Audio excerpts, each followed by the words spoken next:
Let's go. Wala akong panahon para sa mga bagay na hindi naman ako interesado. Let's go. Well, hindi rin naman ako interesado sa inyong dalawa.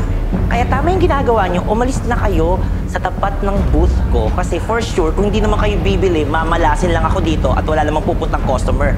Baka yung malunggay ko, malumbay dahil sa inyong dalawa. Sasaka nyo! Hoy, bakla! Magkano ba yung paninda mo at bibili namin lahat para makauwi ka na? Wala nang maingay dito. You think? If kung iniisip mong ibibenta ko ng paninda ko sa inyo, nagkakamali ka. Naawa na nga lang kami sa'yo. Ikaw pa yung mayabang. Kung ayaw mo pa na makabenta, edi sasabihin ko na lang sa organizers na tanggalin na kayo dito sa expo. Kaya kung ako sa'yo, iligpit nyo na yan. Kung may magliligpit man dito, ikaw yon.